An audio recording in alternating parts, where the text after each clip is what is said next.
सौभाग्यशाली ये दिन है। मैं अपनी जन्मभूमि, अपनी मातृभूमि मंडी के इस अति सुप्रसिद्ध मैदान में आपकी प्रत्याशी बनकर आई हूं। आपकी बेटी, आपकी बहन जो है आज अगर इस जगह पे खड़ी है तो आप देखिए दोस्तों, ये जो हमारा मान्य मंच है, यहाँ पर अगर एक बेटी बैठी है, अगर एक बहन बैठी है सब पुरुषों के मध्य, तो ये भी जो है हम पर भारतीय जनता पार्टी का एक आशीर्वाद है। मैं स्वागत करती हूं इस माननीय मंच का और इस ऐतिहासिक पल का, जहां पर एक पहाड़ी बेटी, एक पहाड़ी महिला, एक पहाड़ी बहन मुझे सम्मान देकर, जैसा कि आप जानते हैं कि हमारे यशस्वी प्रधानमंत्री जी जैसे आज आ रहे हैं और ये जो भीड़ उमड़ी है ये उन्हें देखने के लिए, उनके दर्शन करने के लिए उमड़ी है। उनके कर्म, उनकी देशभक्ति, उनका व्यक्तित्व, उनका जो चरित्र है वो हम समस्त देशवासियों के लिए जो है एक आदर्श है। उन्होंने बेटियों के लिए, महिलाओं के लिए बहुत सारी योजनाएं हमें दी है। हमारे स्वाभिमान को, हमारे गौरव को जो है पूरे देश में जो है उन्होंने प्रतिष्ठित किया है। लेकिन जो 33% का जो उनका संकल्प है कि हमारी बेटियां और हमारी बहनें जो है वो किसी से कम नहीं है, वो भी हमारा मार्गदर्शन कर सकती हैं, हमारे देश का नेतृत्व कर सकती हैं। लेकिन सौभाग्यवश 4 मंडी की पार्लियामेंट्री सीट्स में से एक बेटी को देकर 33% का जो संकल्प है, जो 29 से लागू होगा हमारे मंडी में, आज से जो है, जब से मैंने नॉमिनेशन फाइल की है तब से अवश्य लागू हो गया है। ये सिर्फ एक बेटी का मान नहीं है, ये सिर्फ एक बेटी का सम्मान नहीं है, ये सम्मान है मेरी समस्त मातृशक्ति का, मेरी समस्त हिमाचल की बेटियों का और बहनों का।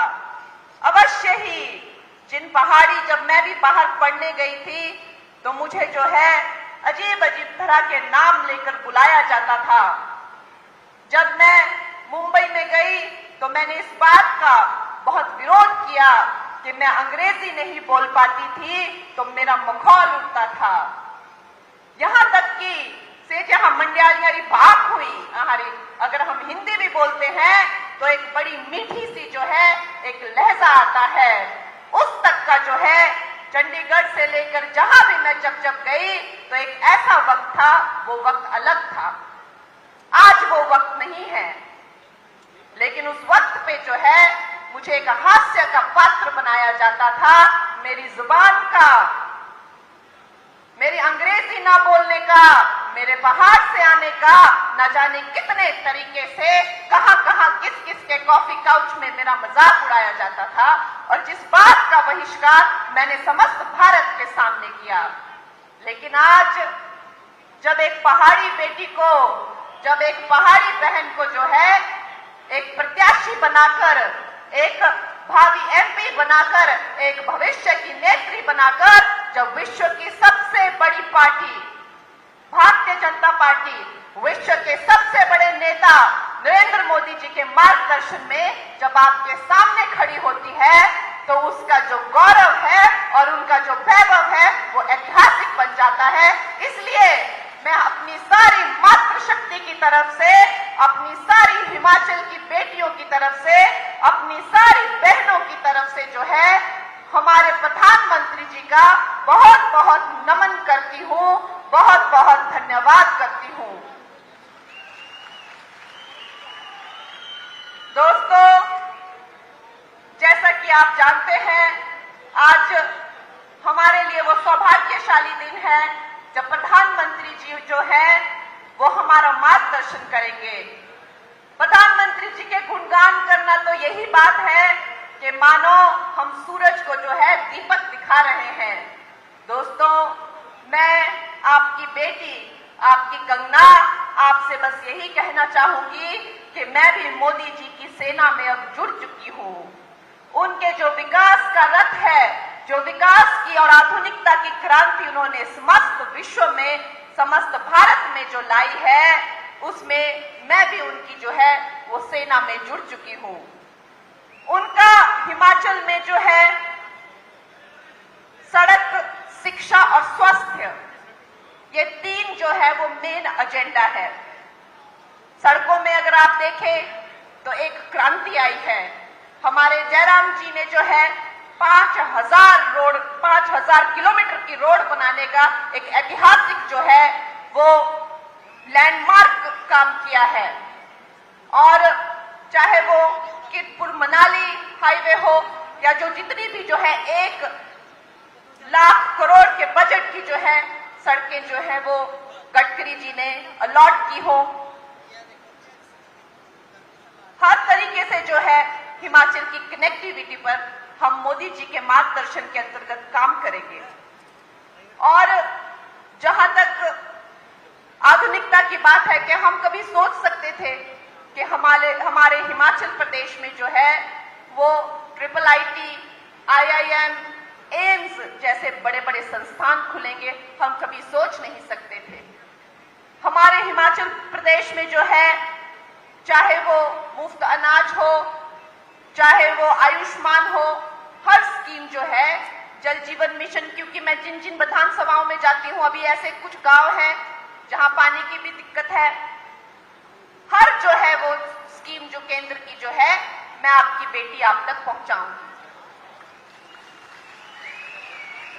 अवश्य ही ये हमारा सौभाग्य है और अधिकतर ये मेरा सौभाग्य है कि मुझे जब इस फील्ड में आने का मौका मिला तो ऐसे यशस्वी नेता मुझे मिले जिनके मार्गदर्शन में अवश्य ही मैं बहुत कुछ सीख पाऊंगी और आपके लिए बहुत कुछ कर पाऊंगी।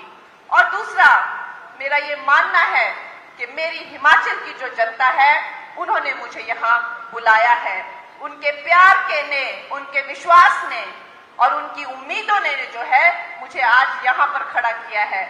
तो दोस्तों, ज्यादा वक्त ना लेते हुए मैं आपको ये आश्वासन दिलाती हूँ कि मैं सदा ही आपके सेवा में, आपके कामों में तत्पर रहूंगी और जितना मुझसे बन पड़ेगा मैं उससे ज्यादा जो है वो आपके लिए काम करके दिखाऊंगी। और दोस्तों, आखिरी में मैं यही कहना चाहती हूँ कि आप सब जो हैं मुझे यहाँ तक लेके आए हैं, तो अब आपको ही मुझे आगे भी लेके जाना है।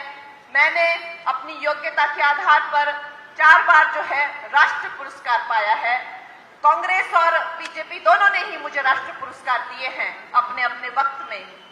मैंने पद्मश्री पाया है और अगर आप मुझे लोकसभा भेजेंगे तो अपने पहले ही साल में मैं ऐसी उम्मीद रखती हूँ कि मैं बेस्ट सांसद का भी अवार्ड पाऊंगी और मंडी का ये पहला अवार्ड होगा।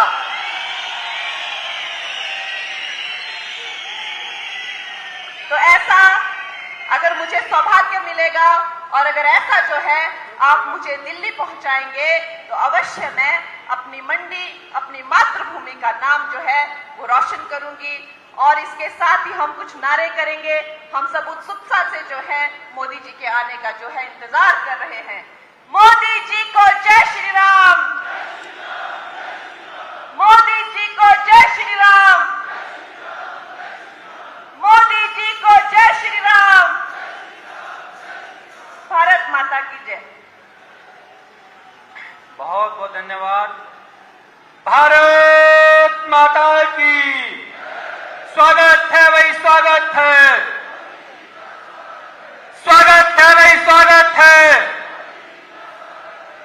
आदरणीय प्रधानमंत्री नरेंद्र मोदी जी कुछ ही समय में हमारे यहाँ मंच पर पधारने वाले हैं। अपने कांगनी धार, अपना जहां उनका हेलीकॉप्टर लैंड करेगा वहां थोड़ी ही देर में हेलीकॉप्टर लैंड करने वाला है और चंद मिनटों में कांगनी धार से वो हमारे साथ में होंगे। इसलिए जब आदरणीय मोदी जी हमारे बीच में यहाँ मंच पर आएंगे तो स्टैंडिंग ओवेशन दे करके, खड़े होकर के हम उनका अभिनंदन करेंगे, स्वागत करेंगे। और उनके भाषण तक मेरा सभी कार्यकर्ताओं से निवेदन है, चाहे वो स्टेडियम में है, चाहे वो स्टेडियम से बाहर हैं, चाहे वो पंडाल के अंदर है, उनको सुनने के लिए हम सभी लोग अनुशासन बना करके रखेंगे, ऐसा मेरा निवेदन है। अब मैं अपने प्रदेश के महबूब नेता, पूर्व मुख्यमंत्री, नेता प्रतिपक्ष आदरणीय जयराम ठाकुर जी से निवेदन करता हूं कि आप मंच पर आए और हम सभी का अभिनंदन करें। जयराम जी को जय श्री राम, जयराम जी को जय श्री राम।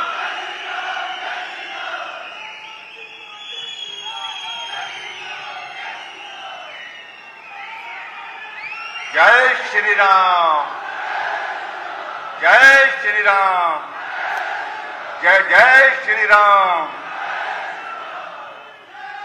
मंच पर उपस्थित भारतीय जनता पार्टी का संपूर्ण नेतृत्व, पार्टी की मंडी लोकसभा क्षेत्र से हमारी प्रत्याशी सुश्री कंगना जी, उपस्थित सभी भाइयों बहनों, नौजवान साथी और पत्रकार मित्रों,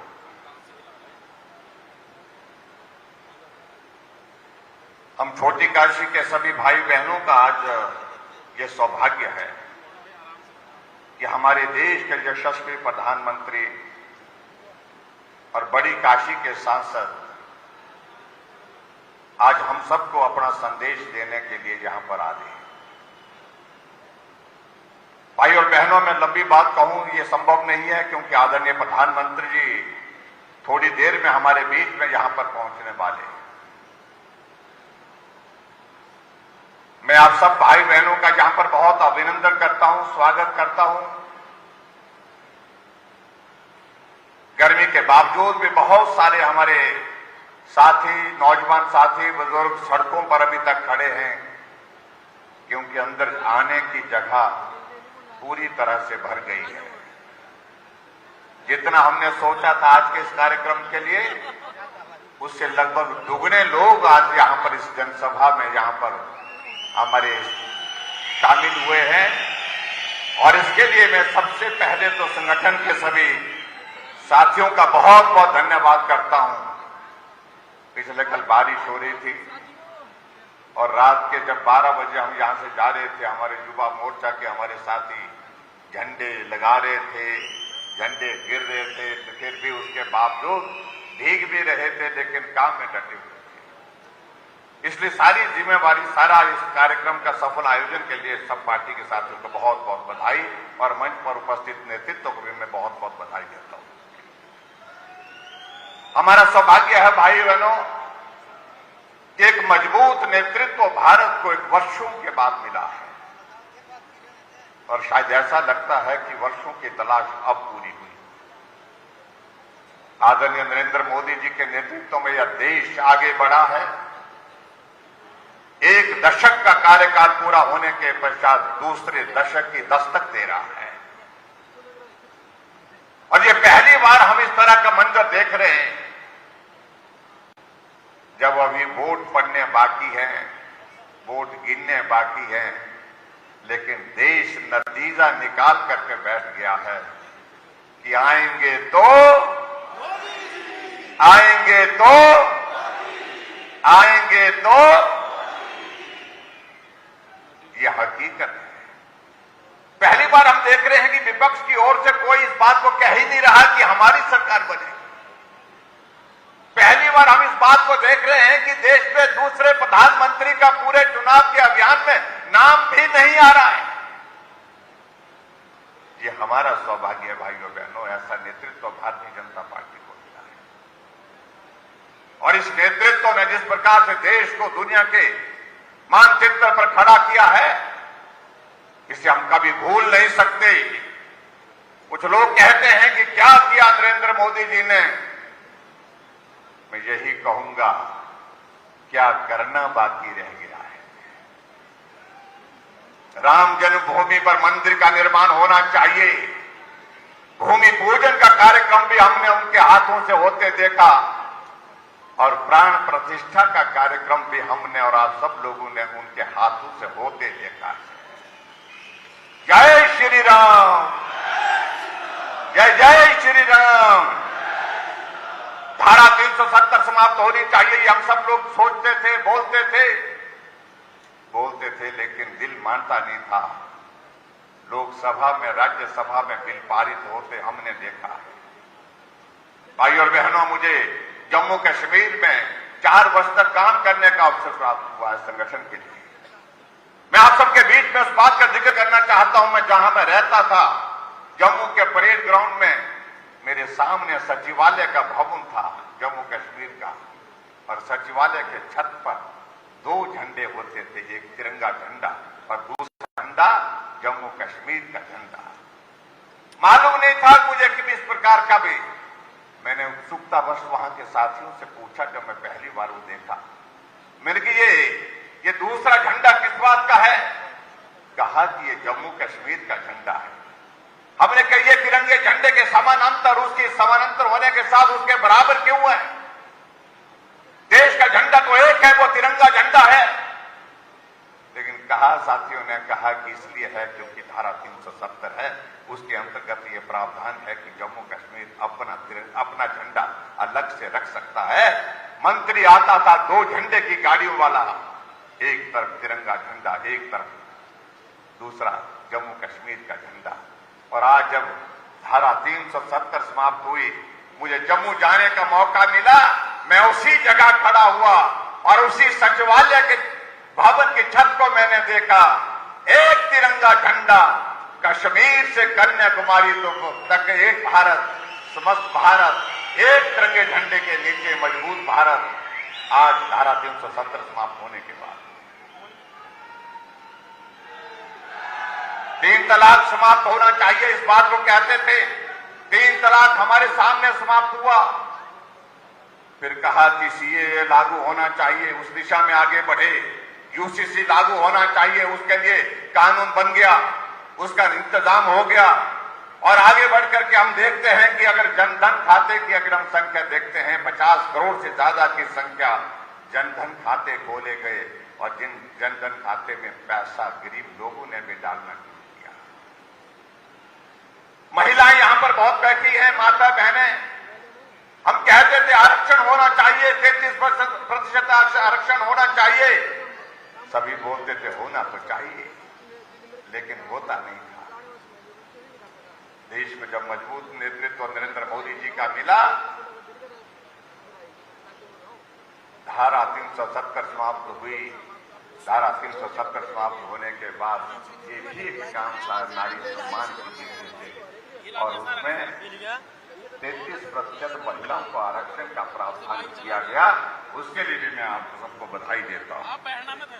हम आगे बढ़ करके देखें, 80 करोड़ गरीब लोगों के लिए मुफ्त अनाज का प्रावधान इस देश में हमारे यशस्वी प्रधानमंत्री नरेंद्र मोदी जी ने किया।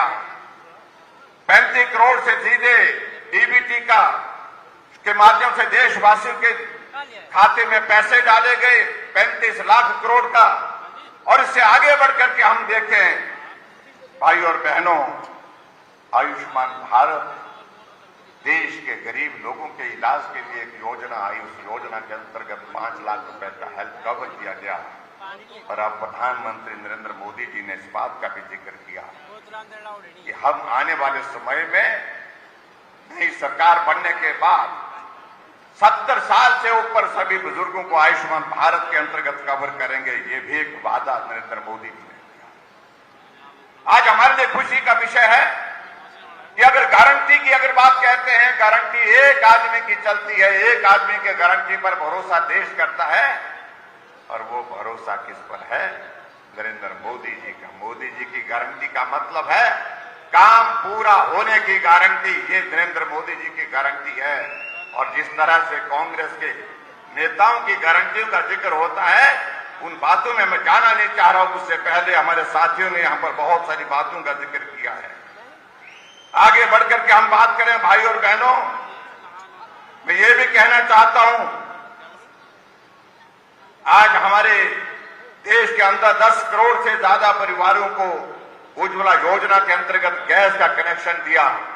और मैं ये भी कहना चाहता हूं, उसके बाद जो अगर कुछ परिवार बचे थे, जब हमारी सरकार हिमाचल प्रदेश में थी तो हमने हिमाचल प्रदेश में गृहिणी सुविधा योजना शुरू की।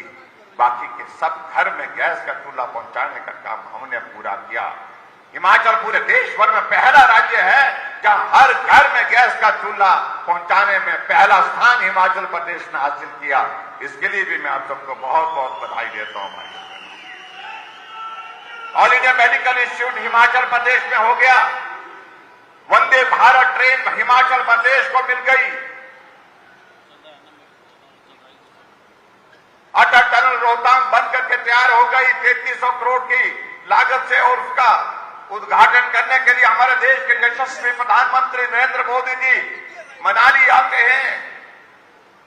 और मनाली ही नहीं आते हैं, लाहौल वालों ने कहा कि टनल के उस छोर में भी आना है, साउथ पोर्टल में भी और नॉर्थ पोर्टल में, दोनों जगह नरेंद्र मोदी जी पहुंचे। हम सबका यह सौभाग्य है हिमाचल जैसे छोटे से प्रदेश के लिए पॉलिक्लिनिक फार्मा पार्क पूरे देश में 3 मिले, एक हिमाचल प्रदेश को मिला।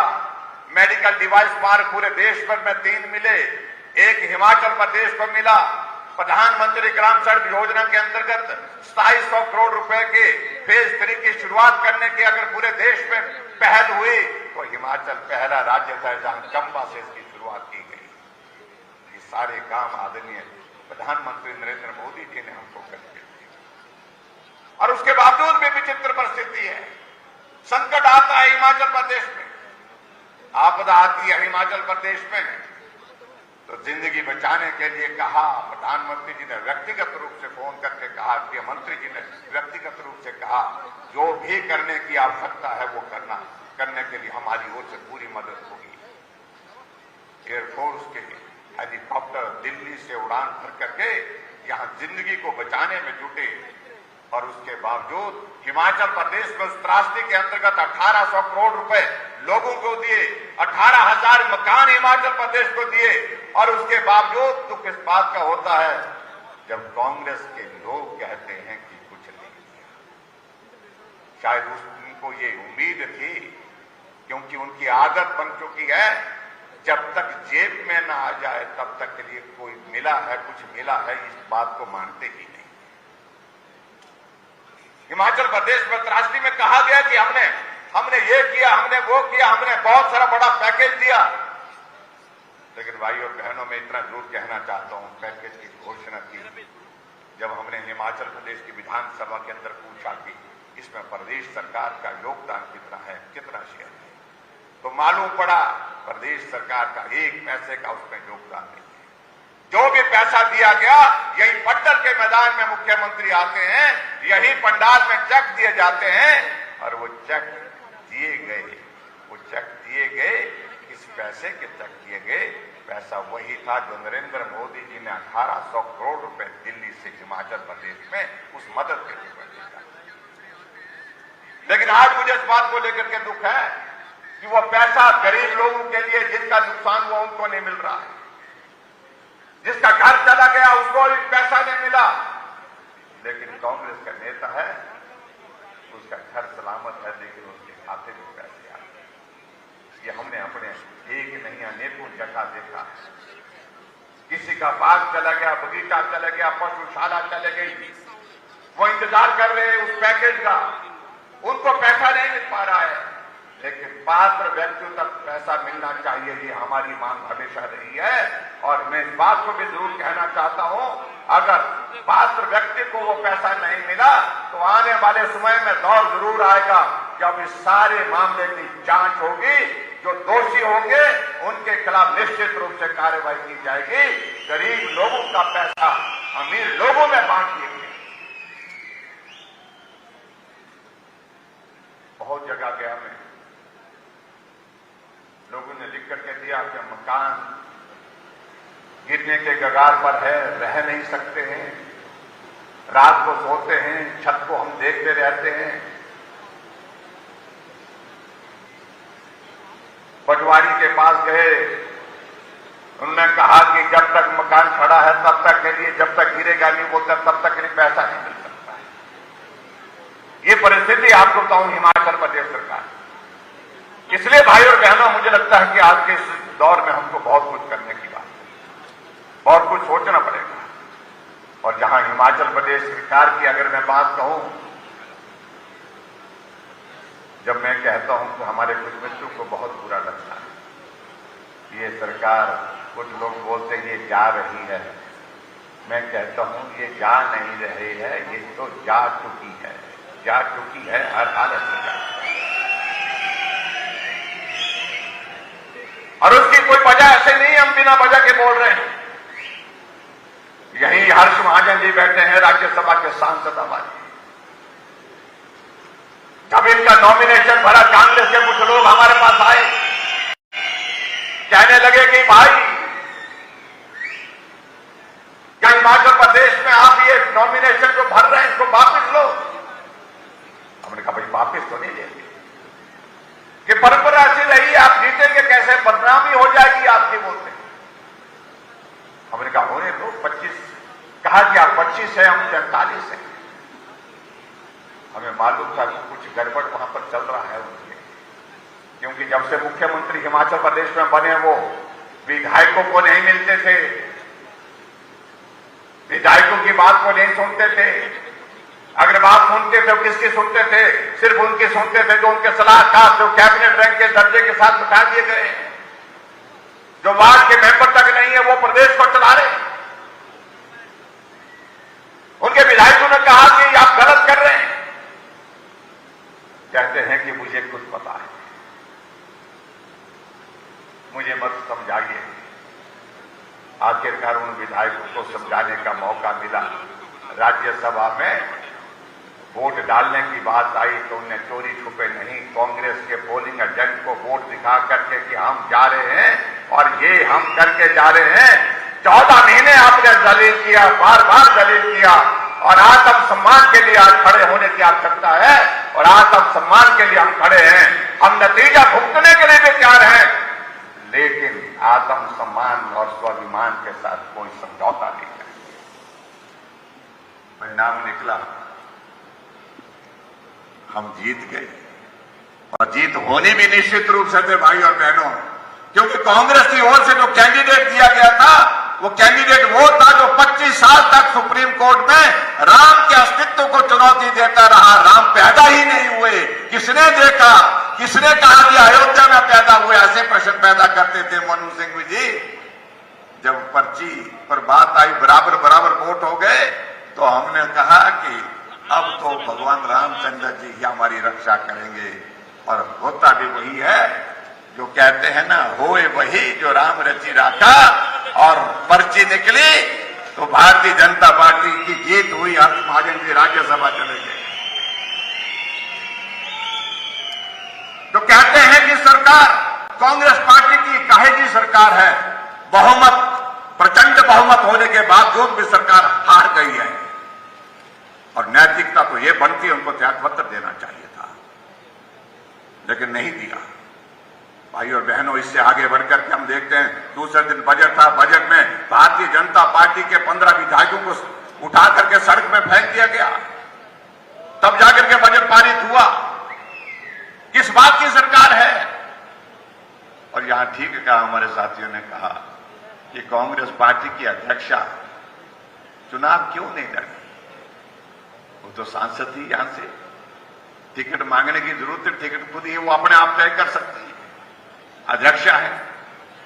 लेकिन मना इसलिए कहा, खुद प्रेस कॉन्फ्रेंस करके कहा कि हमने जलालत का बहुत लंबा दौर सुना और इस दौर से हम बाहर निकलना चाहते हैं। हमारी बात नहीं सुनी जा रही है, ना मानी जा रही है, कार्यकर्ताओं के काम नहीं हुए, इसलिए उन्होंने कहा कि मैं चुनाव नहीं लड़ूंगी। और उनके सपुत्र जो यहां से लोकसभा का चुनाव लड़ रहे हैं, मैं उनके बारे में ज्यादा नहीं कहना चाहता, इतना ही कहना चाहता हूं। भाई, क्या ये सत्य नहीं है कि जब विधानसभा के अंदर आपने प्रेस कॉन्फ्रेंस की पत्रकार वार्ता की, उसमें आपने जिक्र किया, आपने कहा कि मेरे पिताजी की वजह से हिमाचल प्रदेश में कांग्रेस पार्टी की सरकार बनी, हर पोलिंग बूथ पर उनका फोटो लगा दिया गया, लेकिन सरकार बनने के बाद उनकी दुखद मृत्यु के पश्चात उनके लिए हमने थोड़ी सी 2 गज जमीन मांगी, तो 2 गज जमीन हमको नसीब नहीं हुई, इसलिए मैं मंत्रिमंडल से त्यागपत्र देता हूं। जो हमें कह रहे हैं कि आप दोषी हैं, अरे दोषी कौन है? आपका मंत्री कहता कि आप दोषी हैं, आपकी पार्टी की अध्यक्षा कहती है कि आप दोषी हैं, और उसके बाद सारी चीजों को कहने की आवश्यकता नहीं है, समझाने की आवश्यकता नहीं। भाई और बहनों, मुझे लगता है कि आज वक्त आ गया है, आज वक्त आ गया है कि देश की सरकार बननी है, और देश की सरकार बनने के साथ साथ भाई और बहनों, अब की बार यह भी लग रहा है जो 6 उपचुनाव हैं हिमाचल प्रदेश में, 6 उपचुनाव में भी भारतीय जनता पार्टी की जीत होने वाली है। यहां रवि ठाकुर जी यहां पर रहते हैं, लाहौल से चुनाव लड़ रहे हैं, हमारी शुभकामनाएं हैं इनके साथ, और हम शुभकामनाएं दे करके हमें पूरा भरोसा है रवि ठाकुर जी भी जीत करके आएंगे और हिमाचल प्रदेश की विधानसभा के अंदर भारतीय जनता पार्टी के विधायक की हैसियत से बैठेंगे।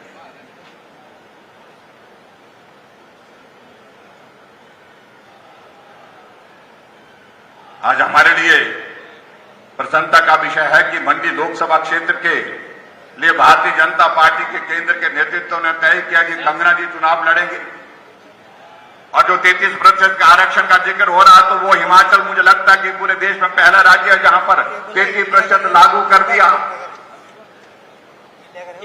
और कंगना जी फिल्म जगत में काम करते हुए, संघर्ष करते हुए अपनी पहचान बनाने में सफल हुई है, पद्मश्री अवार्ड मिला है। और निश्चित रूप से जिस जनून और जोश के साथ आपने फिल्म इंडस्ट्री में संघर्ष करके एक मुकाम हासिल किए, एक पहचान हासिल की, हमें पूरा भरोसा है कि राजनीतिक क्षेत्र में भी आकर के आप अपनी पूरी सेवा और सेवा के समर्पण के भाव के साथ लोगों की सेवा में जुट जाएंगे। और जो कह रहे थे कि वे कंगना आई है चले जाएगी, लेकिन कंगना जी ने इस बात को कहा है कि मंडी की सांसद बनने के बाद मैं आपको निराश नहीं होने दूंगी, जो भी बन पाएगा वो काम करने के लिए हमेशा तत्पर रहेंगे। इसलिए भाई और बहनों, मैं आप सबके बीच में यही कहूंगा,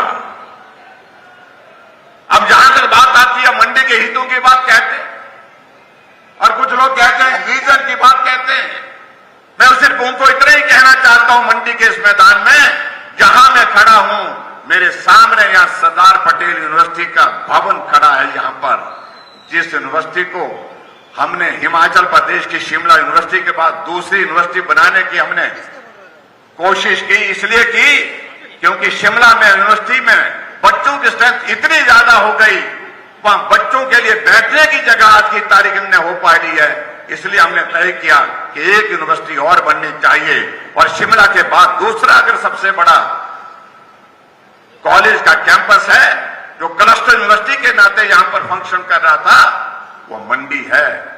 लगभग 6700 बच्चे यहां पर इस कैंपस में पढ़ते हैं, तो यूनिवर्सिटी खोली तो मुख्यमंत्री सरकार बनने के बाद कहते हैं कि इसकी क्या जरूरत थी, और इसको बंद करने के लिए प्रस्ताव कैबिनेट में आता है।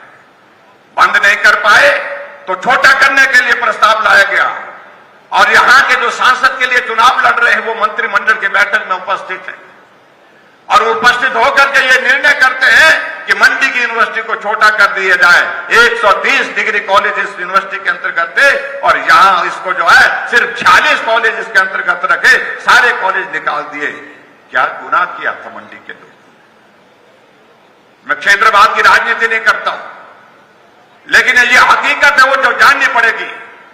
हमने एयरपोर्ट के लिए 1000 करोड़ रुपए का बजट का प्रावधान करके रखा था, सारी टेक्निकल फॉर्मेलिटीज उसकी कंप्लीट करके रखी थी, लेकिन जब सरकार कांग्रेस की बनी तो सबसे पहले एक काम किया, जो 1000 करोड़ रुपए ईयरमार्क बजट प्रावधान किया था, उस पैसे को निकाल करके वापिस कर दिया गया। हमने मंडी में शिवधाम खोला, शुरुआत की 50 करोड़ का टेंडर किया, 200 करोड़ रुपए बजट का और प्रावधान किया, और वो पैसा भी प्रदेश सरकार का नहीं, केंद्र सरकार का पैसा शिवधाम के लिए लाया था हमने। एडीबी का प्रोजेक्ट सरकार बने, शिवधाम का काम रोक दिया गया। और 200 करोड़ रुपए जो रखा गया था उस पैसे को यहां से ट्रांसफर करके दूसरी जगह भेज दिया गया। मंडी में मेडिकल यूनिवर्सिटी हमने खोली और मंडी की मेडिकल यूनिवर्सिटी के लिए जमीन का इंतजाम कर दिया, लेकिन सुखू जी आते हैं कहते हैं कि इसकी क्या जरूरत है, और उसको भी बंद करने के लिए प्रयत्न किए जा रहे हैं। बंद हो नहीं पा रही है, लेकिन बंद करने की तैयारियां खूब चल रही है। ये प्रश्न पूछने के हैं। मैं मंडी के भाई बहनों का बहुत हृदय से आभार व्यक्त करता हूं। विधानसभा के चुनाव के भले ही सरकार हमारी नहीं बन पाई, लेकिन उसके बावजूद आप लोगों ने दिल खोल करके समर्थन दिया। 10 में से 9 सीटें मंडी के लोगों ने जिता करके दी। इसके लिए मैं आप सबको बहुत बहुत धन्यवाद करता हूं, आप सबका अभिनंदन करता हूं।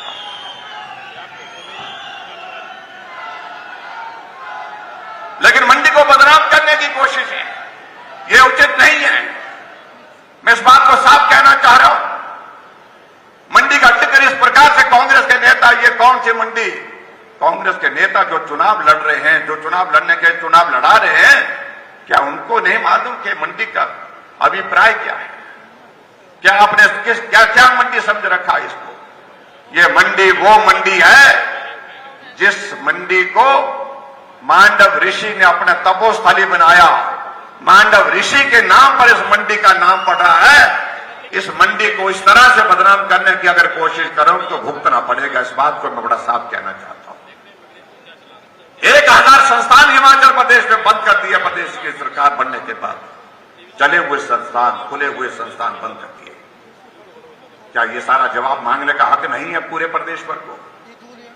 या माता बहनें बैठी है, कहा कि 1500 रुपए कैबिनेट की पहली बैठक में मिलेंगे। 15 महीने बीत गए, एक महिला को मिला नहीं। और उसके बाद अभी जब लोकसभा का चुनाव आता है तो लोकसभा के चुनाव के लिए फिर से उसी तरह से बात करते हैं कि फार्म भरो, आपका जो है 1500 रुपए दिए जाएंगे। कितनी बार दलील करेंगे आपने हमारी माताओं बहनों को। गोबर की गारंटी 2 रुपए किलो के हिसाब से बेचेंगे, खरीदेंगे बोलते हैं। अब तो वो गोबर भी सूख गया भाई और बहनों। 16 महीने से सुखू भाई तो आए नहीं। अब तो मुझे लगता है कि इस चुनाव में जब आएंगे वोट मांगने के लिए तो 1-2 किलो दे ही देना उनको, बिना पैसे के ही दे देना कि भाई आपका गोबर रखा था, सूख गया ही। इसलिए मेरा आप सबसे एक ही निवेदन है, आओ हम आदरणीय प्रधानमंत्री नरेंद्र मोदी जी को मजबूत करने के लिए काम करें। नरेंद्र मोदी जी के नेतृत्व में भारत आज दुनिया की 5वीं अर्थव्यवस्था बन गई। आज पूरा विश्व भारत को एक सम्मान की दृष्टि से देख रहा है। और नरेंद्र मोदी जी के नेतृत्व में जिस तरह का भरोसा पूरे देश के अंदर लोगों का उनके प्रति है, लेकिन उनके प्रति पूरे विश्व का भरोसा किस कदर है, ये आप लोगों ने इस बात को देखा होगा कि हमारे देश के यशस्वी प्रधानमंत्री के लिए चुनाव से पहले ही तारीखें तय हो पड़ी है। अमेरिका इंतजार कर रहा है, जापान इंतजार कर रहा है, रशिया इंतजार कर रहा है। तारीखें तय करके बैठे हैं कि चुनाव के बाद प्रधानमंत्री अगर बनेंगे तो नरेंद्र मोदी जी बनेंगे। तो समय से पहले, चुनाव से पहले, परिणाम से पहले ही तारीखें तय करके रखी है अपने देश में आने के लिए। इसलिए हमारे लिए बहुत प्रसन्नता का विषय भाई बहनों कि ऐसा नेतृत्व जो विश्व के किसी भी प्लेटफॉर्म पर खड़े होते हैं, किसी भी मंच पर खड़े होते हैं, तो विश्व के बड़े बड़े देशों के बड़े बड़े नेता अपने पांव को रोक नहीं पाते हैं, अपने कदमों को रोक नहीं पाते हैं, अपने हाथ को रोक नहीं पाते हैं। पांव स्वतः अपने आप आगे चलते हैं और आगे चल करके नरेंद्र मोदी जी के साथ मिलकर के जो है उनके साथ हाथ मिलाने के लिए उनका दिल करता है, मन करता है। यह हमारे लिए सौभाग्य की बात है।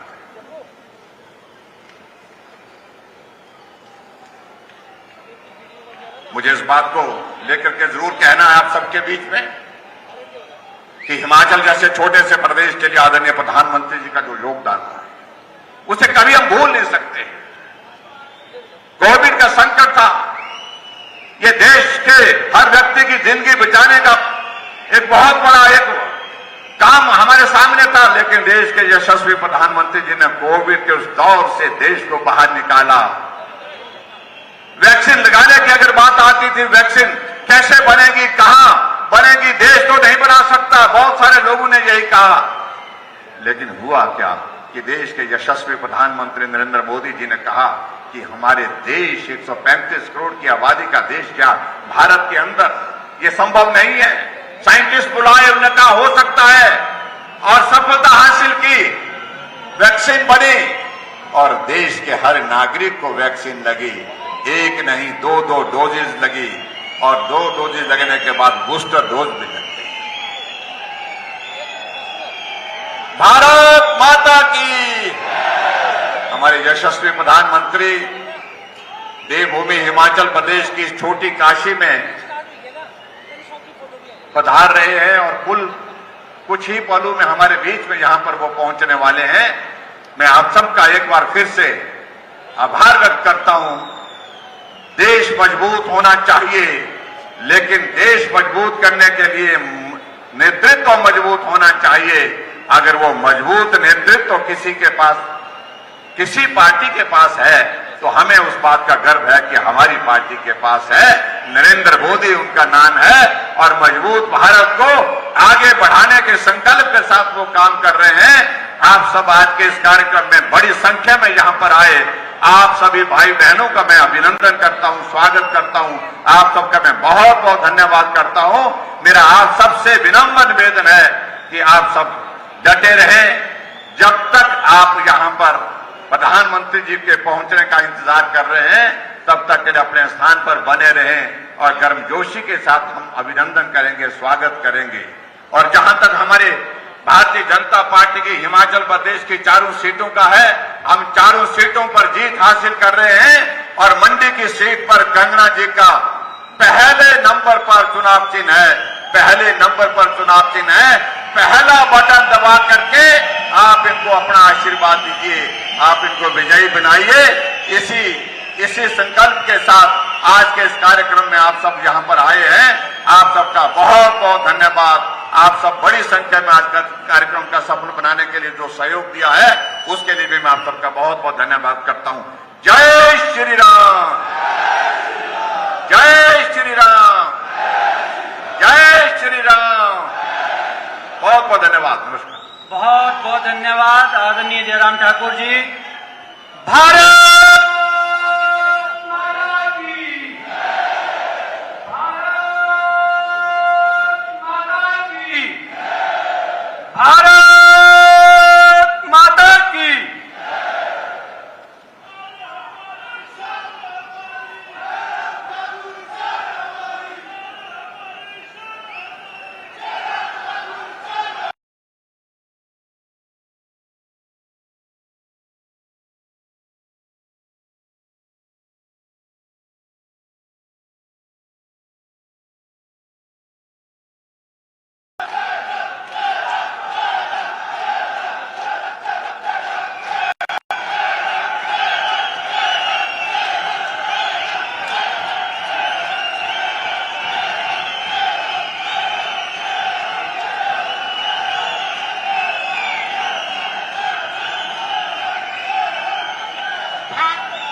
भारत माता की, भारत माता की।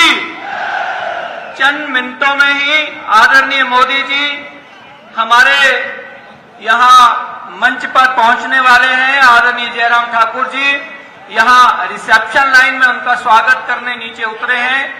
हम सभी कार्यकर्ता धैर्य बनाए रखें। आदरणीय मोदी जी जब पंडाल में हमारे साथ मंच में उपस्थित होंगे, तो हम स्टैंडिंग ओवेशन दे करके उनका स्वागत करेंगे, उनका अभिनंदन करेंगे। मेरा यहां साउंड सिस्टम के अपने साथियों से निवेदन है कि आदरणीय मोदी जी का टारगेट जैसे ही अंदर प्रवेश करेगा, आप जो हमारी जो धुन है, उस धुन की शुरुआत आप तुरंत कर लें। भारत माता की, वंदे वंदे। फिर एक बार, फिर एक बार, अब की बार, अब की बार।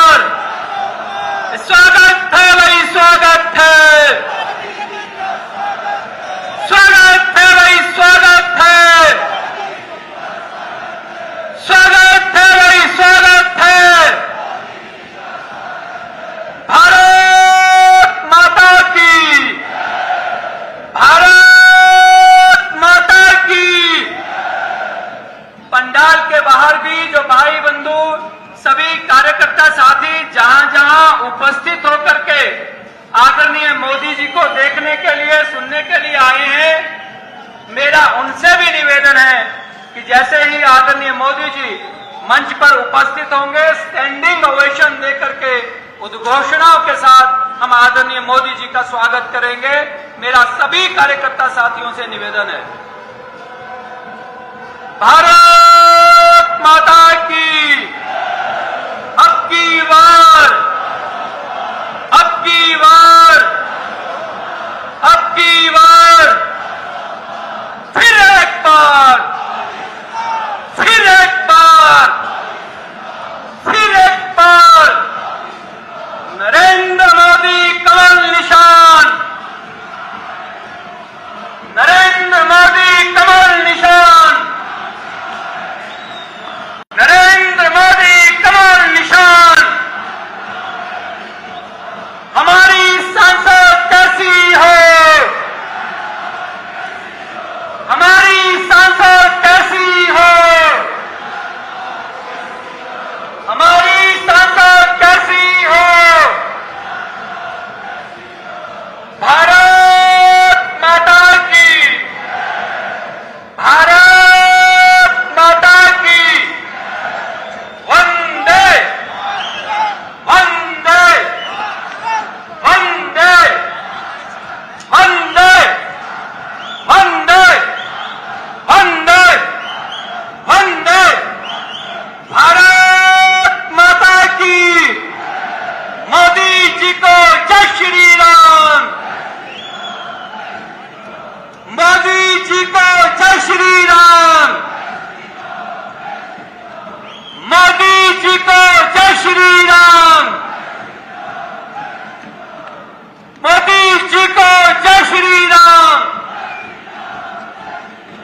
फिर एक बार, फिर एक बार, अब की बार, अब की बार मंडी की सांसद कैसी हो,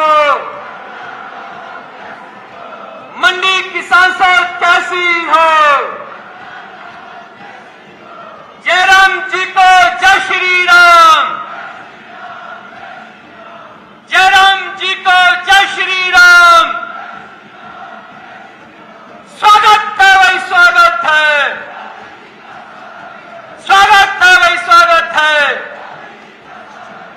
स्वागत है भाई, स्वागत है, स्वागत है भाई, स्वागत है, स्वागत है भाई, स्वागत है, स्वागत है भाई, स्वागत है। कंगना जी को जय श्री राम, कंगना जी को जय श्री राम, जयराम जी को जय श्री राम, जयराम जी को जय श्री राम,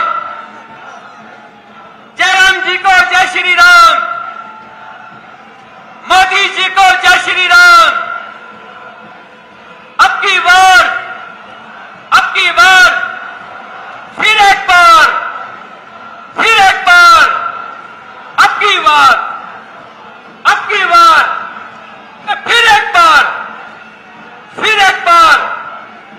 भारत माता की, भारत माता की।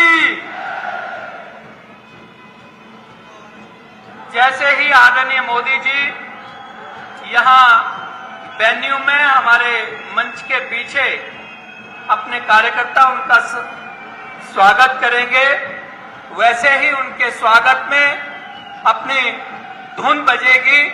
उस धुन को हम ध्यानपूर्वक सुनेंगे और उनके भाषण के पश्चात भी उनके धन्यवाद हेतु एक धुन बनाई गई है, वो धुन बजेगी और स्टैंडिंग ओवेशन देकर के जब वो मंच पर आएंगे और जब मंच से प्रस्थान करेंगे, हम सभी स्टैंडिंग ओवेशन में उनका अभिनंदन और धन्यवाद करेंगे।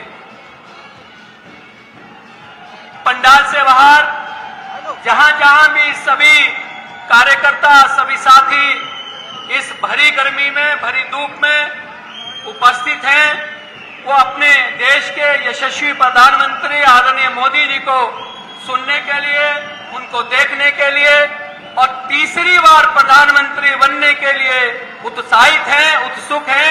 इसलिए उनके भाषण के अंत तक और उनके यहां मंच से प्रस्थान तक हम सभी अनुशासन के साथ एक सिपाही के रूप में, एक सैनिक के रूप में उनको सुनेंगे, उनको देखेंगे और उनका उत्साहवर्धन करेंगे। ऐसा मेरा सभी कार्यकर्ताओं से निवेदन है। फिर एक बार, अब की बार मोदी जी को जय श्री राम, मोदी जी को जय श्री राम।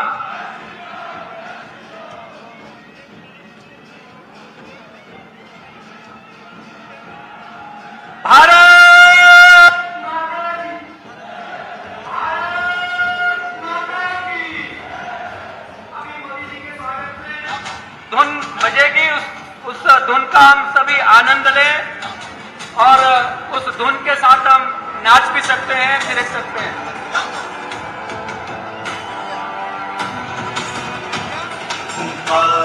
भरो भरो धरा काहित करो करो, आप से लड़ो लड़ो, आगे तुम बढ़ो बढ़ो।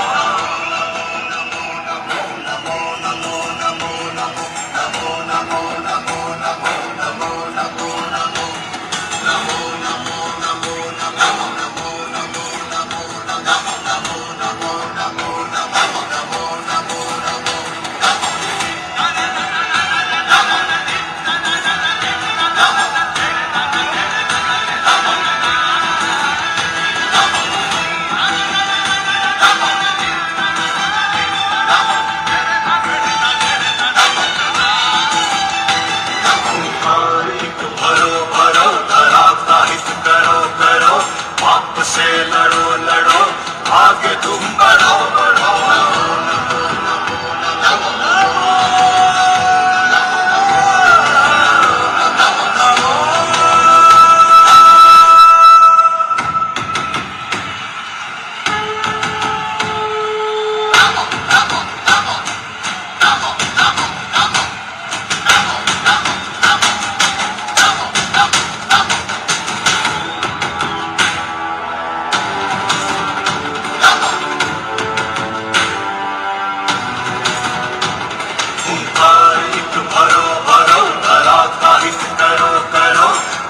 से लड़ो लड़ो, आगे तुम बढ़ो बढ़ो।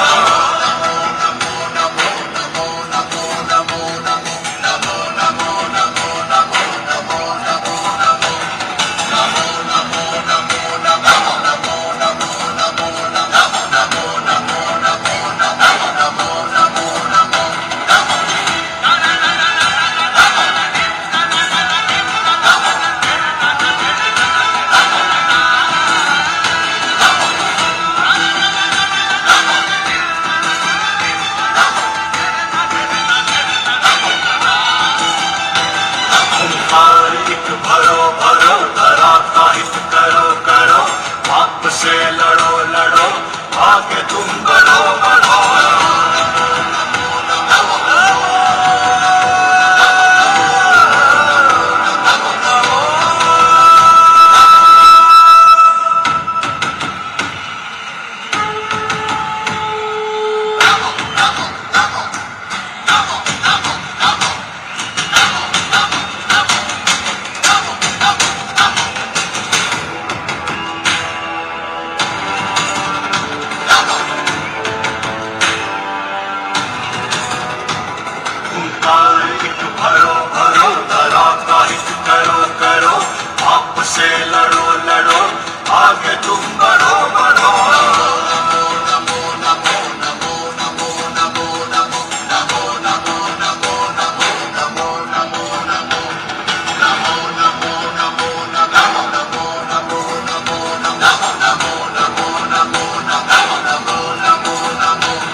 से लड़ो लड़ो आगे तुम बढ़ो बढ़ो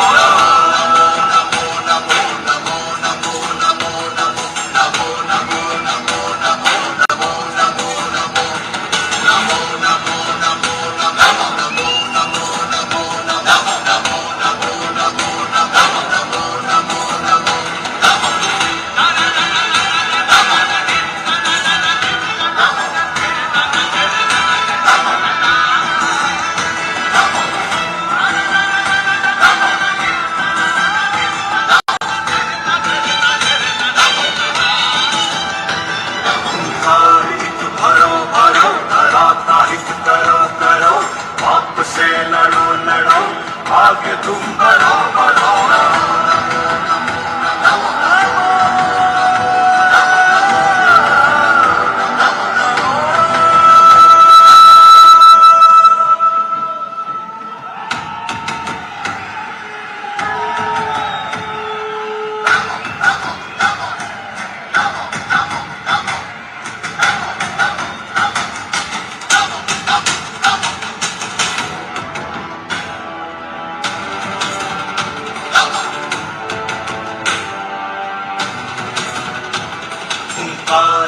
भरो भरो धराता हित करो करो पाप से लड़ो लड़ो आगे तुम बढ़ो बढ़ो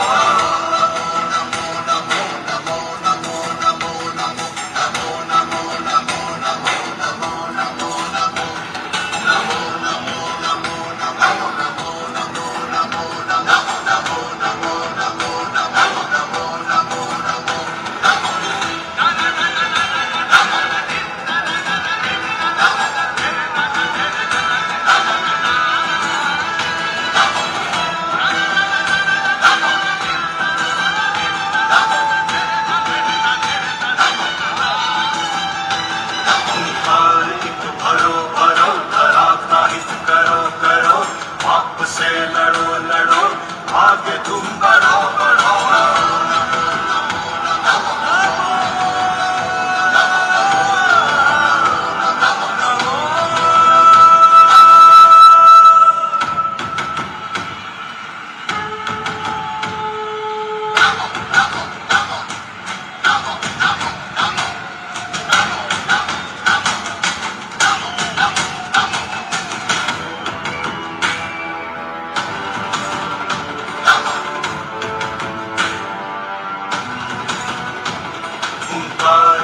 भरो भरो धराता हित करो करो पाप से लड़ो लड़ो आगे तुम बढ़ो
से लड़ो आगे तुम बढ़ो बढ़ो।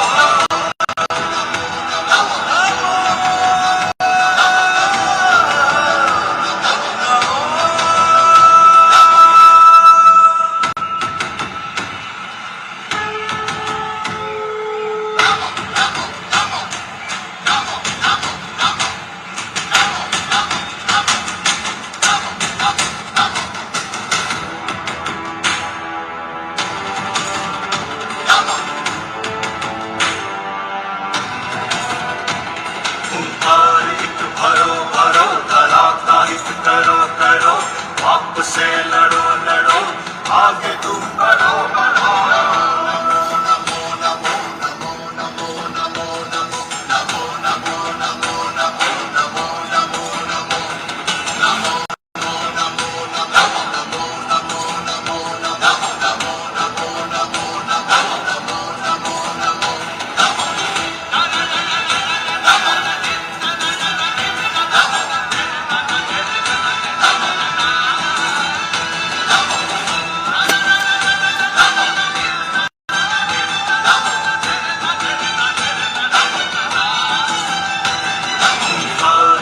भरो भरो धरा का हित करो करो, पाप से लड़ो लड़ो आगे तुम बढ़ो बढ़ो।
भरो भरो धराता हित करो करो पाप से लड़ो लड़ो भाग्य तुम करो।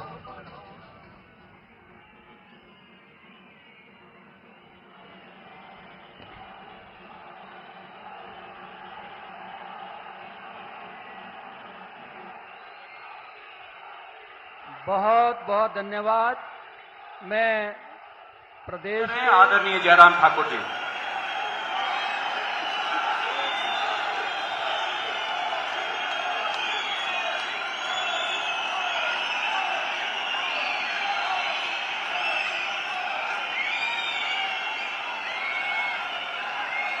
मैं लोकसभा की लोकप्रिय प्रत्याशी बहन कंगना रनौत जी से निवेदन करता हूं कि आप पुष्प कली देकर के आदरणीय नरेंद्र मोदी जी का अभिनंदन करें, स्वागत करें। हमारे मंडी सदर विधानसभा क्षेत्र के वरिष्ठ नेता पूर्व मुख्यमंत्री आदरणीय अनिल शर्मा जी से निवेदन है कि हमारी देव प्रतिमा स्मृति चिन्ह के रूप में आदरणीय मोदी जी को भेंट करें। प्रदेश के पूर्व मुख्यमंत्री आदरणीय जयराम ठाकुर जी आपका सहयोग करेंगे, अभिनंदन करेंगे। स्वागत है भाई, स्वागत है, स्वागत है भाई, स्वागत है, स्वागत है भाई, स्वागत है। मैं प्रदेश के पूर्व मुख्यमंत्री नेता प्रतिपक्ष आदरणीय जयराम ठाकुर जी से निवेदन करता हूं कि मंच की आगे की कार्यवाही के लिए आप यहां मंच पर आएं। आदरणीय जयराम ठाकुर जी।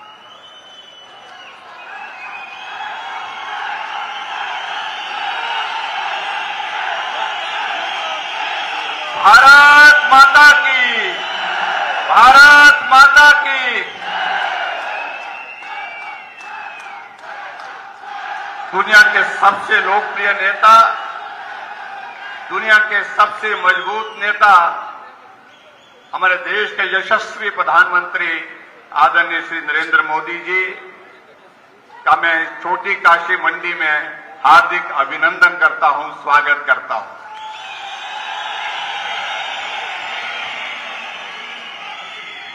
हम देवभूमि मंडी का ये सौभाग्य है कि लोकसभा के चुनाव के संदर्भ में आप यहां पर तीसरी बार इसी पट्टल के मैदान में आप आए हैं।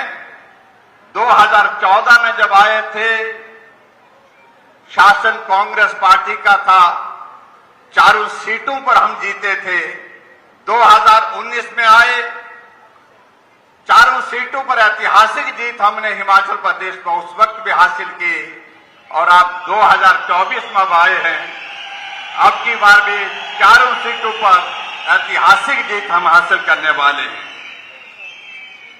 देवभूमि हिमाचल प्रदेश की छोटी काशी में मैं आपका अभिनंदन करने के साथ पूरी देवभूमि हिमाचल प्रदेश की ओर से आप पर ऐतिहासिक जीत हम हासिल करने वाले हैं। देवभूमि हिमाचल प्रदेश की छोटी काशी में मैं आपका अभिनंदन करने के साथ पूरी देवभूमि हिमाचल प्रदेश की ओर से आपको शुभकामनाएं देता हूं।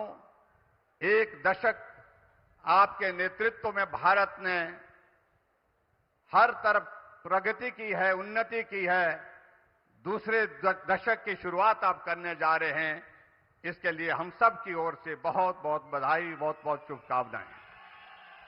मैं ज्यादा ना बोलते हुए समय की कमी को ध्यान में रखते हुए सीधे देश के यशस्वी प्रधानमंत्री नरेंद्र मोदी जी से विनम्र निवेदन करना चाहूंगा कि आप आए, हम सबको अपना आशीर्वाद दें।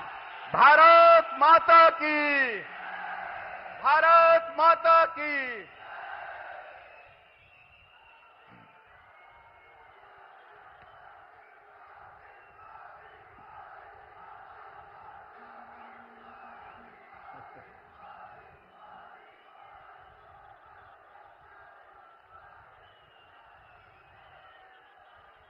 काशी के सांसद की तरफ से छोटी काशी में दूर दूर से आए आप सभी मेरे परिवारजनों को प्रणाम।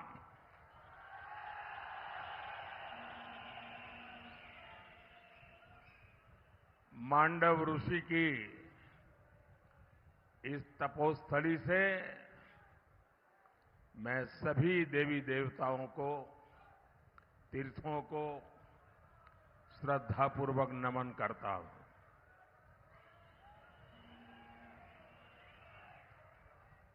मंडी आ जाए तो पुरानी यादें भी आ जाती है साथ साथ।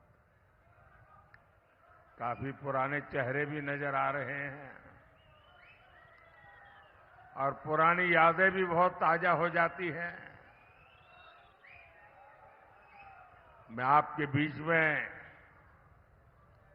बहुत लंबे समय तक यहां रहा हूं। हमारे सरदार संतोष सिंह जी, अवनिंद्र सिंह जी, गुरनाम सिंह जी, आर.के. राजू, कितने ही साथी जिनके साथ रह करके मैंने काम किया। और हम लोग उस समय दूसरे नेताओं की रैलियों के लिए आयोजन करते थे, नीचे बैठ करके प्लानिंग करते थे कौन खा बैठेगा। और मैं वो समय देखता था कि हम इतनी बड़ी रैली नहीं कर पाते थे, मैं खुद यहां काम देखता था। लेकिन आज जिस प्रकार से आपने माहौल बना दिया है, जो जन सैलाब उमटा है,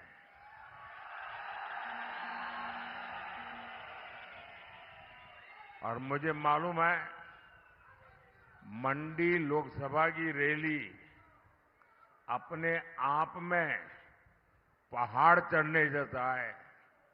कहां से कहां तक ये क्षेत्र फैला हुआ है। मंडी लोकसभा क्षेत्र ब्यास और सतलुज को आपस में जोड़ता है। किन्नौर, लाहौल स्पीति और पांगी, भरमौर, ये सारे इलाके तो कितने दुर्गम है। और देखिए इतनी बड़ी सभा, आप लोग दूर दूर से आए हैं। इतना उत्साह, इतना जोश, मंडी हो, कुल्लू हो, रामपुर हो, लाहौल स्पीति हो, किन्नौर हो, पांगी हो, भरमौर हो, चप्पे चप्पे से एक ही आवाज आ रही है, एक ही गुन सुनाई दे रही है। फिर एक बार, फिर एक बार, फिर एक बार, फिर एक बार। भाइयों और बहनों, पालमपुर यहां से ज्यादा दूर नहीं है। और मैं आज याद दिलाना चाहता हूं, ये भाजपा का पालमपुर बीजेपी की वर्किंग कमेटी थी। और पालमपुर बीजेपी वर्किंग कमेटी में जो निर्णय हुआ, इसी हिमाचल की धरती में जो निर्णय हुआ, उससे एक इतिहास रचा गया था। इसी अधिवेशन में भाजपा ने अयोध्या में भव्य राम मंदिर निर्माण का संकल्प लिया था। इस देवभूमि में संकल्प हुआ था, पालमपुर में हुआ था। यानी हिमाचल राम मंदिर के निर्माण की संकल्प भूमि है।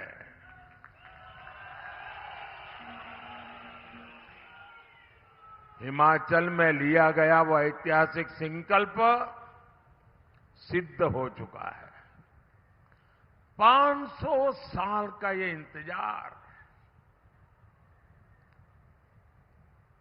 500 साल तक अविरत संघर्ष चला। कितनी पीढ़ियों ने इंतजार करते करते अपना जीवन पूरा कर दिया।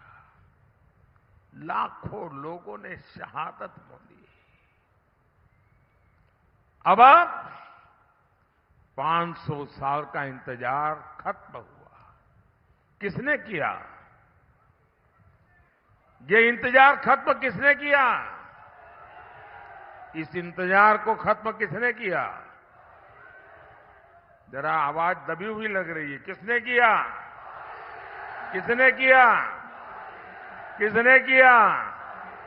आपका जवाब 100% गलत है।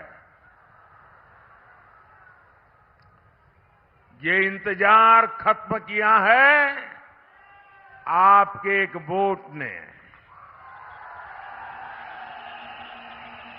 ये आपके वोट की ताकत है जिसने 500 साल का इंतजार खत्म किया। आज अयोध्या में रामलला विराजमान हुए। हिमाचल खुश हुआ है। देवी देवता आशीर्वाद बरसा रहे हैं। लेकिन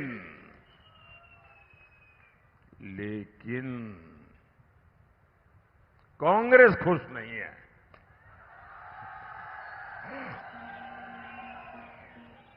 अगर आपके एक वोट ने मोदी की ताकत नहीं बढ़ाई होती तो कांग्रेस कभी राम मंदिर नहीं बनने देती। ये आपके एक वोट की ताकत है। साथियों, आपके एक वोट ने जम्मू कश्मीर से आर्टिकल 370 की दीवार को गिरा दिया। आपके एक वोट ने हिंदू, सिख और बौद्ध शरणार्थियों को नागरिकता देने वाला सीएए कानून बनाया। आपके एक वोट ने हमारे पूर्व सैनिकों को 1 रैंक 1 पेंशन दिलवाई। आपके एक वोट ने भारत को दुनिया की 5वीं बड़ी आर्थिक ताकत बनाया।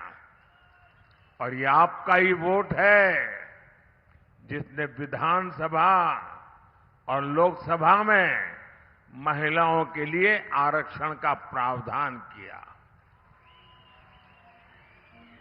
भाइयों और बहनों, 24 के चुनाव में 5 चरणों के चुनाव हो चुके हैं।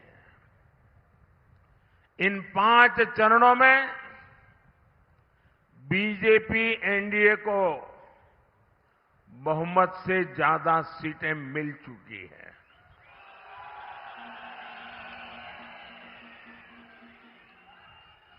अब इसमें हिमाचल की 4 सीटें जुड़ जाएगी तो सोने पर सुहागा हो जाएगा। और मैं देख रहा हूं हिमाचल फिर एक बार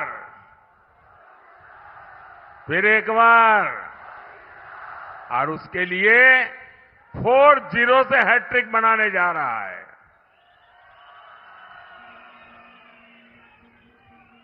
देश लगातार तीसरी बार कांग्रेस को रिजेक्ट करने जा रहा है।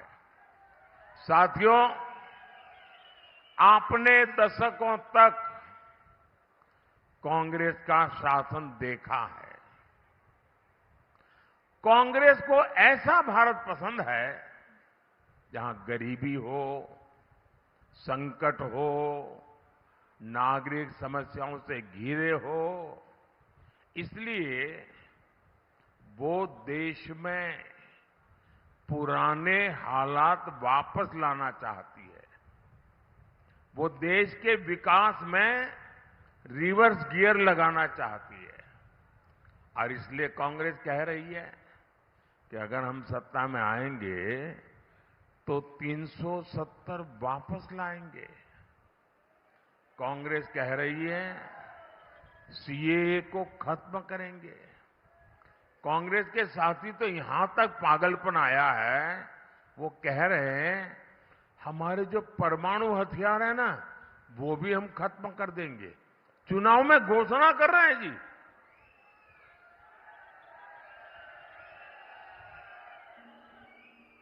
साथियों, मोदी ने समान नागरिक संहिता का संकल्प लिया है। भारत का नागरिक भले ही वो हिंदू हो, मुस्लिम हो, सिख हो, ईसाई हो, बौद्ध हो, उसके लिए एक समान नागरिक कानून होने चाहिए। लेकिन कांग्रेस समान नागरिक संहिता का विरोध कर रही है। कांग्रेस मुस्लिम पर्सनल लॉ के बहाने शरिया को समर्थन देती है। क्या देश को, हिमाचल को ऐसी कांग्रेस मंजूर है क्या? ऐसी कांग्रेस मंजूर है क्या? भाइयों और बहनों, कांग्रेस गौर सांप्रदायिक है। कांग्रेस गौर जातिवादी है। कांग्रेस गौर परिवारवादी है। साथियों, इस देश को वो नहीं बना सकते जो सिर्फ बाप दादा की विरासत पर ही जीते हैं। इस देश को वो बनाएंगे जो मिट्टी से उठकर पहाड़ जितनी ऊंचाइयां छूते हैं। इसलिए आज भारत का भविष्य हमारे स्टार्टअप शुरू करने वाले नौजवान है। आज भारत का भविष्य स्पेस में अपने सैटेलाइट भेजने वाले नौजवान है। आज भारत का भविष्य खेतों में ड्रोन उड़ा रही हमारी बेटियां हैं।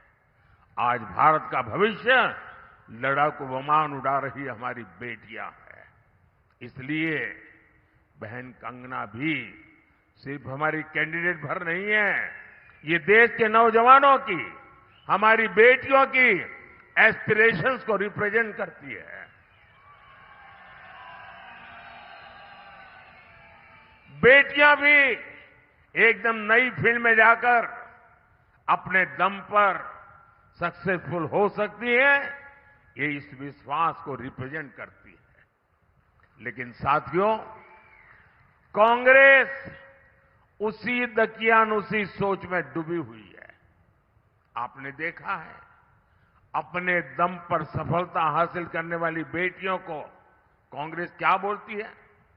कांग्रेस ने मंडी का नाम लेकर कंगना जी के लिए जो भद्दी बातें कही है, वो मंडी का अपमान है, छोटी काशी का अपमान है, वो हिमाचल का अपमान है, हिमाचल की हर बेटी का अपमान है। जिस हिमाचल में शिकारी माता, मां ज्वाला, मां चिंतपूर्णी, मां भीमा काली की पूजा होती है, वहां की बेटी का ऐसा अपमान आज तक कांग्रेस के शाही परिवार ने इसके लिए माफी तक नहीं मांगी है। क्या आपको ऐसा अपमान मंजूर है क्या? ऐसा अपमान करने वालों को सजा देंगे क्या? इस चुनाव में हर पोलिंग बूथ में चुन चुन करके इनको साफ कर दीजिए।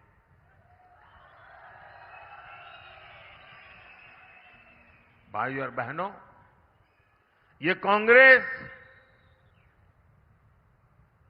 अभी भी 21वीं सदी में नहीं आ पाई है। लोग आगे बढ़ते हैं, कांग्रेस उल्टा चलती है। ये 20वीं सदी की तरफ, 19वीं सदी तरफ जा रही है। कांग्रेस का शाही परिवार गौर बेटी विरोधी है। पूरी कांग्रेस गौर महिला विरोधी है। लेकिन हिमाचल के मेरे परिवारजनों, मेरी बात लिख लीजिए।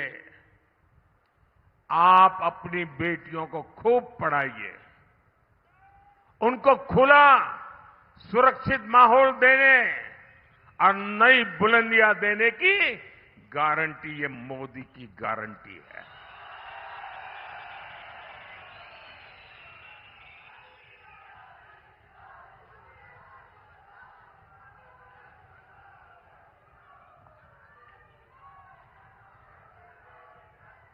मैंने सैनिक स्कूलों और डिफेंस एकेडमी के दरवाजे बेटियों के लिए खोल दिए हैं।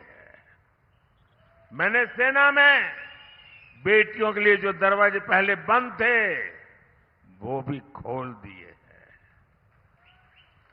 10 साल में केंद्रीय बलों में महिलाओं की संख्या 2 गुने से अधिक हो चुकी है।